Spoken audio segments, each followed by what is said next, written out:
গত ভিডিওতে আমাদের কিভাবে JSX মার্কআপ লিখতে হয় সেই জিনিসটা দেখছিলাম এই সেকশনে, এবং সাথে শেষের দিকে আমরা দেখছিলাম কিভাবে আমরা র CSS আমাদের প্রজেক্টে ইউজ করে আমরা স্টাইলিং করতে পারি। বাট আমাদের স্টাইলিং এর ক্ষেত্রে শুধুমাত্র র CSS এর উপর ডিপেন্ড করলে হবে না, যেহেতু আমরা টেলউইন্ড CSS পারি, আমরা আমাদের প্রজেক্টে টেলউইন্ড CSS ইউজ করব, সেক্ষেত্রে আমরা আরও ফ্লেক্সিবলভাবে ডিজাইন করতে পারবো। তো এই ভিডিওতে আমরা কি করব, একটা Vite react project set up করবো, ভিটের থ্রু দিয়ে একটা রিয়াক্ট প্রজেক্ট সেট আপ করবো এবং সেখানে টেলউইন্ড CSS কীভাবে ইউজ করা যায় সেইটা শিখবো।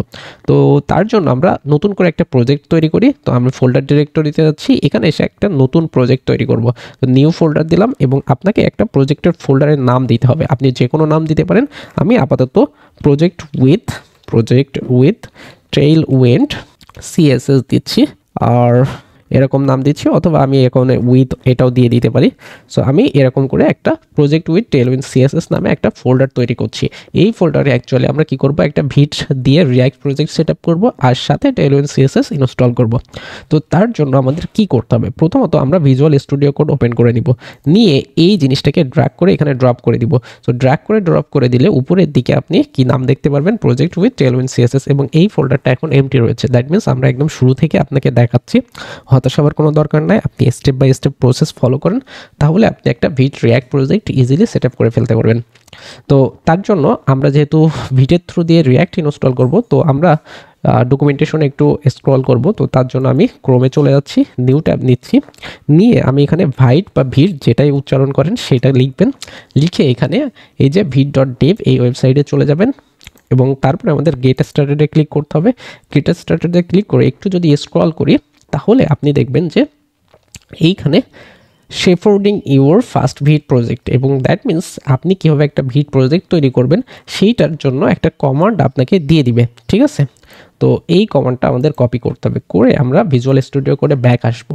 দেন আমাদের এই কমান্ড যেহেতু আমরা Node.js, দেখেন npm যখন আমরা Node.js ইনস্টল করি তখন npm বাই ডিফল্ট আমাদের মেশিনে ইনস্টল হয়ে যায়। তো আমরা এখন এই জিনিসটাকে কমান্ড দিব। কমান্ড কিভাবে দিতে হবে, আমরা ভিজুয়াল স্টুডিও কোডে এসে টার্মিনাল ওপেন করে নিতে হবে। তো টার্মিনাল দেখেন উপরে গেলে আপনি টার্মিনাল দেখতে পারবেন, অথবা আপনি এইখান থেকে যদি দেখেন এখানে নিচের দিকে আসলে একটা বর্ডার দেখা যাচ্ছে, এই বর্ডারটাকে যদি ড্র্যাগ করেন তাহলে এরকম করে আপনার টার্মিনাল ওপেন হবে। টার্মিনাল ওপেন করার পরে আপনি এইখানে চলে আসবেন, এই যে দেখেন কপি বাটন রয়েছে, এখানে ক্লিক করবেন, করে আপনি এইখানে এসে পেস্ট করে দিবেন। দেখেন আমরা কি করতে যাচ্ছি, আমরা npm দিয়ে বলছি ক্রিয়েট করো, কি ক্রিয়েট করবা, একটা ভিট প্রজেক্ট ক্রিয়েট করবা। কিভাবে করবা, এই যে ওর লেটেস্ট ভার্সনটা ইউজ করে করবা। তার মানে আমরা এই কমান্ডটা দিয়ে বলছি যে আমাকে একটা ভিট প্রজেক্ট তৈরি করে দাও লেটেস্ট ভার্সন ইউজ করে। ওকে, সো আমাদের কি করতে হবে, ইন্টারপ্রেস করতে হবে। ইন্টারপ্রেস করলে আপনার প্রজেক্টের নাম জানতে চাবে। আপনি যদি ঠিক এই যে নামে ফোল্ডার তৈরি করছেন সেই নামে প্রজেক্টটা তৈরি করতে চান, আপনাকে এখানে ডট ডিফাইন করে দিতে হবে। আর যদি মনে করেন না আমি এই ফোল্ডারের ভিতরে আরেকটা ফোল্ডার তৈরি করে আমাদের প্রজেক্টটা তৈরি করব, তখন আপনাকে প্রজেক্ট ফোল্ডারের নামটা এখানে আবার নতুন করে দিতে হবে। তো আমাদের এই এক্সিস্টিং ফোল্ডারে আর কি আমরা ইনস্টল করতে যাচ্ছি, সেই জন্য আমরা ডট দিব, দিয়ে ইন্টারপ্রেস করে দিব। তারপরে আমাদের এখানে ফ্রেমওয়ার্ক চুজ করতে বলবে। ফ্রেমওয়ার্ক আমরা কীভাবে সিলেক্ট করব, এখান থেকে অবভিয়াসলি আমরা রিয়াক্ট ইউজ করব। সেই জন্য রিয়াক্টে কীভাবে আসবেন, আপনি আপনার কিবোর্ড থেকে ডাউন অ্যারো কি প্রেস করবেন, তাহলে দেখবেন যে এই জিনিসটা নিচের দিকে আসছে। আবার যদি আপ অ্যারো কি প্রেস করেন তাহলে উপরের দিকে যাবে। যখন এটা অ্যাকচুয়ালি এই যে রিয়াক্টে ট্রিগার করবে, দেখেন এটা রিয়াক্টে ট্রিগার করছে এবং রিয়াক্টের নিচে আন্ডারলাইন রয়েছে। তো এই অবস্থায় আপনি ইন্টারপ্রেস করে দিবেন। তারপরে আপনাকে একটা ভ্যারিয়েন্ট চুজ করতে হবে। দেখেন আমরা ল্যাঙ্গুয়েজ হিসেবে টাইপস্ক্রিপ্ট ইউজ করতে পারি, জাভাস্ক্রিপ্ট ইউজ করতে পারি। তো টাইপস্ক্রিপ্ট এখনও আমরা জানি না, সেই জন্য আমরা কি করব, জাভাস্ক্রিপ্ট দিয়ে স্টার্ট করব। তো জাভাস্ক্রিপ্ট 3 নাম্বারে আছে, দ্যাট মিনস আমরা ডাউন অ্যারো কি 3 বার 2 বার 3 বার করলাম। তো দেখেন যখনই এই জাভাস্ক্রিপ্টের নিচে আন্ডারলাইন এবং এইখানে অ্যারোটা জাভাস্ক্রিপ্টকে ইন্টিগ্রেট করবে, তো তখন আমাদের কি করতে হবে, ইন্টারপ্রেস করতে হবে। তো দেখেন এইখানে আমাদের সেই পরিচিত ফোল্ডার স্ট্রাকচার তৈরি হয়ে গেল, ঠিক আছে। ফোল্ডার স্ট্রাকচার তৈরি হয়ে গেল এবং এইখানে 2টা কমান্ড দিতে বলছে। আমাদের এই প্রজেক্টটা রান করার জন্য আমাদের কিছু ডিপেন্ডেন্সি এবং নোড মডিউলস দরকার, নোড প্যাকেজগুলো আমাদের ইনস্টল করে নেওয়ার দরকার। একটা প্রজেক্ট রান করতে অবভিয়াসলি আপনার নোডের কিছু প্যাকেজ দরকার এবং ডিপেন্ডেন্সি ইনস্টল করা দরকার। তো সেটা আমাদের এখানে নেই, দেখেন কোনো নোড মডিউলস বলে কোনো ফোল্ডার নেই, এবং প্যাকেজ আছে, প্যাকেজ.json ফাইল আছে, কিন্তু প্যাকেজ -log.json ফাইল এখানে নাই। আমাদের কি করতে হবে, এই কমান্ডটা রান করতে হবে। তো আমরা এখানে টাইপ করি npm install দিয়ে ইন্টারপ্রেস করে দিই। এটা আপনার ইন্টারনেট স্পিডের উপর ডিপেন্ড করবে ঠিক কতটা টাইম লাগবে। ইন্টারনেট স্পিড ভালো হলে খুব দ্রুতই হয়ে যাবে। ওকে, দেখেন আমাদের প্রসেসটা কমপ্লিট এবং এখানে দেখেন 259টা প্যাকেজ অ্যাড হয়েছে এবং এই প্যাকেজগুলো অ্যাড করতে এবং অডিট করতে আমাদের 30 সেকেন্ড সময় লাগছে। তো এই স্টেপটা ডান করার পরে আমরা npm run Dave command run করলে আমাদের এই প্রজেক্টটা রান হয়ে যাবে। সো npm রান ডেভ দিলে আমাদের প্রজেক্টটা আমরা রান করতে পারি। তো আমি রান করে ইন্টারপ্রেস করলাম। দেখেন এখানে একটা লোকাল হোস্ট ইউআরএল, এই ইউআরএলটা দিয়ে দিচ্ছে। এখানে আপনি কন্ট্রোল প্রেস করে ক্লিক করবেন, তাহলে দেখবেন যে এইটা আপনার এইখানে ভিজিবল হবে এবং আপনি দেখতে পাচ্ছেন একটা ভিট প্রজেক্ট রিয়াক্ট দিয়ে সেট আপ করলেন। তো ভালো কথা, আমাদের গোল ছিল একটা ভিট প্রজেক্ট তৈরি করা, রিয়াক্ট দিয়ে সেটা করে ফেললাম। তো এখানে তো আমাদের শেষ না, আমাদের কাজ হচ্ছে আমরা কীভাবে এখানে টেলউইন্ড সিএসএস ইনস্টল করতে পারি সেই জিনিসটা দেখব। তো টেলউইন্ড সিএসএস ইনস্টল করার জন্য আমাদের এইখানে দেখেন আরেকটা ট্যাব নিব, নিয়ে আমরা টেলউইন্ড সিএসএস লিখব, লিখে ইন্টারপ্রেস করে দিব।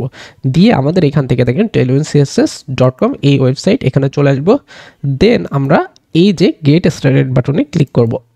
গেট স্টার্টেড বাটনে ক্লিক করলে আপনি ঠিক এইখানে দেখেন ইউজিং ভিট এতটাই পপুলার যে ওরা এখানে দিয়ে রাখছে ডিরেক্টলি প্রথম ফার্স্ট অপশনে আপনাকে ভিটের জিনিসপত্র দিয়ে রাখছে যে আপনি এই প্রসেসগুলো এখান থেকে দেখেন আমাদের 5টা প্রসেস হচ্ছে 4টা প্রসেস আর কি, 4টা প্রসেস আমাদের ফলো করতে হবে ভিট ইউজ করার জন্য, ঠিক আছে। তো যেহেতু আমাদের এই প্রসেসগুলো ফলো করতে হবে, তো আমরা কি করি দেখেন আমাদের এইখান থেকে প্রথমে কি করতে বলছে, আমাদের টেলউইন্ড সিএসএস ইনস্টল করতে বলছে। ও টেলউইন্ড সিএসএস ইনস্টল করার জন্য আমাদের কমান্ডটা কি, এইখানে দেখেন npm ইনস্টল টেলউইন্ড সিএসএস, আর সাথে আমাদের এই টেলউইন্ড সিএসএসকে রান করার জন্য আমাদের ভিট প্লাগইন দরকার হবে। তার জন্য আমাদের এই কমান্ডটা আমাদের কপি করতে হবে। তো আমরা এখানে চলে আসবো, এসে দেখবো যে আমাদের টার্মিনালটা অলরেডি কিন্তু একটা প্রজেক্ট রান করছে। তো যেহেতু অলরেডি রান রয়েছে এটাকে আমাদের স্টপ করতে হবে, না হলে এই টার্মিনালে আপনি কিছু করতে পারবেন না। সেই জন্য আপনি Ctrl+C টাইপ করবেন, তাহলে দেখবেন যে এটা স্টপ হয়ে যাবে। তারপরে আপনি Ctrl+V পেস্ট করে এই জিনিসটা পেস্ট করে দেবেন। আপনি টেলউইন্ড সিএসএস ইনস্টল করছেন, তার সাথে @tailwindcss/vit। আপনি যদি ওখান থেকে ডকুমেন্টেশনে না পান তাহলে এখান থেকে ম্যানুয়ালি ভিডিওটা পজ করে আপনি এই জিনিসটা এখানে লিখবেন, লিখে ইন্টারপ্রেস করে দিবেন। ওকে, ডাউনলোড শুরু হয়ে গেছে বা ইনস্টল হওয়া শুরু হয়ে গেছে। ওকে, ইনস্টল হওয়া শুরু হয়ে গেছে এবং এটা ডান। দেখেন আপনাকে 13টা প্যাকেজ অ্যাড করছে 8 সেকেন্ডের ভিতরে। ওকে, ভালো কথা, এটা শেষ। তারপরে আমরা আবার ডকুমেন্টেশনে যাব।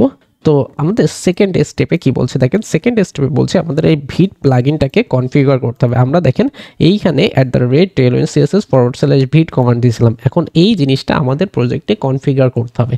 তো কনফিগার করার জন্য দেখেন আমাদের প্রথমে ইম্পোর্ট করে নিতে হবে এটা, দেন আমাদের এটা প্লাগইন সেকশনে অ্যাড করতে হবে। কোথায় অ্যাড করতে হবে দেখেন, এই vit.config.ts অথবা js ফাইলে, এটা টাইপস্ক্রিপ্টের জন্য দিয়েছে, আমরা জাভাস্ক্রিপ্ট ফাইলেও অ্যাড করতে পারবো। তো তার জন্য আমরা এই লাইনটা কপি করব, কপি করলাম Ctrl+C দিয়ে আমরা এখানে আবার ভিজুয়াল স্টুডিও কোডে চলে আসবো, এই জিনিসটাকে ক্লোজ করে দিচ্ছি।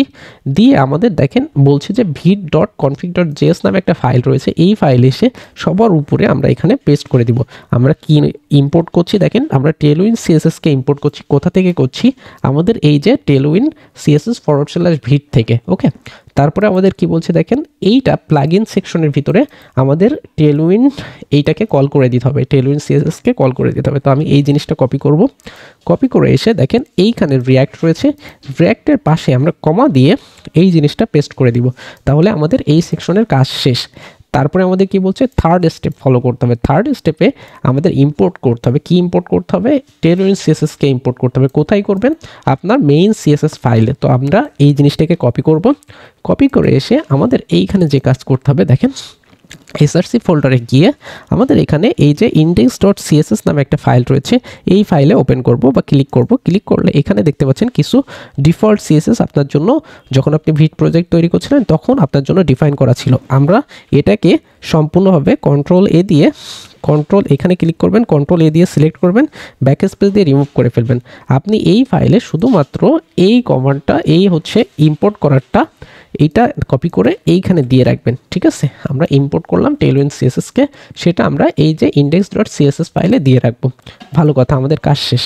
এরপরে আমাদের প্রজেক্টটা রান করতে হবে। তো রান করার জন্য এই কমান্ড npm run dev। ওকে, তো আমরা আবারও টার্মিনাল ওপেন করে আমরা এইখানে একটা কাজ করি, আমরা ক্লিয়ার করার জন্য আমাদের উপরের কমান্ডগুলো ক্লিয়ার করার জন্য clear দিয়ে এন্টার প্রেস করলে দেখেন সব কিছু ক্লিয়ার হয়ে গেছে। এখন আমরা কন্ট্রোল ভি দিয়ে npm run dev, that means আমরা প্রজেক্টটাকে রান করতে যাচ্ছি।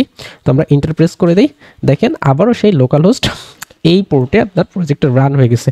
আপনি এখানে কন্ট্রোল এবং ক্লিক করলে এটা আপনার দেখেন ব্রাউজারে রান হয়ে গেল এবং আপনি এখানে দেখতে পাচ্ছেন। তো এই ডিজাইনটা দেখেন আগে যা ছিল তার থেকে ব্রেক হয়ে গেছে। তো এখন হচ্ছে আপনাকে এক্সট্রা করে যে কাজ করতে হবে, দেখেন এই app.css এ কিছু স্টাইল লেখা রয়েছে, এই স্টাইলগুলো সরাই ফেলতে হবে। তার জন্য আমরা এখানে কন্ট্রোল এ দিয়ে সবগুলো সিলেক্ট করব, ব্যাক স্পেস দিয়ে রিমুভ করে ফেলবো। তাহলে এখানে দেখবেন যে এইটা এখন একদম কমপ্লিটলি সরে গেছে। এখন আপনার এই প্রজেক্টে অ্যাকচুয়ালি টেলউইন সিএসএস কাজ করছে কিনা কীভাবে বুঝবেন? তো বোঝার একটা ওয়ে হচ্ছে, আপনি যদি এখানে ইনস্পেক্ট করেন, দেখেন এইখানে ইনস্পেক্ট করলে আপনি ঠিক এইখানে দেখেন একদম শুরুতে হেড সেকশনে আসবেন। হেড সেকশন এসে এইখানে দেখেন যে স্টাইল সেকশনে আপনি যদি এখানে ক্লিক করেন তাহলে দেখতে পারবেন দেখেন টেলউইন সিএসএস এর ভার্সন 4টা এখানে ইন্টিগ্রেটেড অবস্থায় আছে। ঠিক আছে, এরপরে আমাদের কি করতে হবে, দেখেন এই জিনিসটা করার পরে আমরা একটু স্টাইল ইউজ করে দেখি। তো স্টাইল ইউজ করার জন্য আমরা এটাকে ক্লোজ করে দিচ্ছি, এখান থেকে ক্লোজ করে দিব, আমরা app.jsx এ চলে আসবো। এইটাকে একটু ক্লিন করে ফেলি, এখানে উপরের 3টা লাইন সরাই ফেলি, এখান থেকে এই জিনিসটা সরাই ফেলবো, দেন এইখান থেকে এই কোডগুলো সরাই ফেলবো। আমরা এই এমটি ফ্র্যাগমেন্টের মধ্যে অন দিব, দিয়ে আমরা কিছু একটা লিখবো। কি লিখবো? আমরা এইখানে সিম্পলি লিখি যে হ্যালো ওয়ার্ল্ড। ওকে, হ্যালো ওয়ার্ল্ড লিখলাম এবং এখন আমরা এইখানে কিছু স্টাইল অ্যাড করবো। স্টাইল অ্যাড করার জন্য আমাদের রিয়াক্টে কি ইউজ করতে হয়? ক্লাস নেম ইউজ করতে হয়। আমরা HTML CSS নিয়ে যখন কাজ করতাম তখন ছিল ক্লাস অ্যাট্রিবিউট, এখন হচ্ছে ক্লাস নেম, এবং এই ক্লাস নেমের ভিতরে আপনি টেলউইন CSS ইউজ করতে পারেন। ফর এক্সাম্পল আমরা যদি টেক্সট 3XL দিই, দেখেন 3XL দিলে এটা actually font size actually 30 pixel হবে। তো আমরা এইটা দিয়ে যদি আমাদের এখন এখানে দেখি, দেখেন এইটা এরকম হয়ে গেছে। আমরা যদি এখন এটাকে সেন্টার পজিশনে নিতে চাই তাহলে হচ্ছে টেক্সট লিখে আমরা সেন্টার লিখলে এটা সেন্টারে চলে যাবে। দেখেন এটা সেন্টারে চলে গেছে। আপনি যদি কিছুটা প্যাডিং দিতে চান তাহলে আপনি P8 দিয়ে দেন, তাহলে দেখবেন যে এটা প্যাডিং পাচ্ছে। আপনি যদি ব্যাকগ্রাউন্ড কালার দিতে চান, আমি হচ্ছে BG এখান থেকে অ্যাম্বার টাইপের একটু কালার দিই 300, তাহলে দেখবেন অ্যাম্বার টাইপের 300 কালার হয়ে গেছে। দ্যাট মিনস আমাদের টেলউইন সিএসএস আমাদের প্রজেক্টে ডিরেক্টলি কাজ করছে। আর টেলউইন সিএসএস ইউজ করলে যে বিষয়টা হবে, আপনার র সিএসএস লেখার প্রয়োজনীয়তা খুবই কমে যাবে এবং আপনি এখন ইনলাইন সিএসএস লিখতে পাচ্ছেন ডিরেক্টলি, এবং এটা একটা স্মার্ট ওয়ে। এখানে লিখলে আপনি খুব দ্রুতই লিখতে পারবেন, আপনাকে মনে রাখতে হবে না কি ক্লাস নেম আপনি প্রিভিয়াসলি ডিফাইন করে রাখছেন। সহজেই আপনি এখানে আর কি আপনার সিএসএসগুলো লিখতে পারবেন। এভাবে অ্যাকচুয়ালি আমরা কি করব, ক্লাস নেম ইউজ করে তার ভিতরে টেলউইন সিএসএস আমরা ইউজ করব। ওকে, তো আশা করি এই ভিডিওতে আপনি বুঝতে পারছেন যে কীভাবে অ্যাকচুয়ালি একটা ভিড প্রজেক্ট সেট আপ করে সেখানে টেলউইন সিএসএস ইনস্টল করা যায়।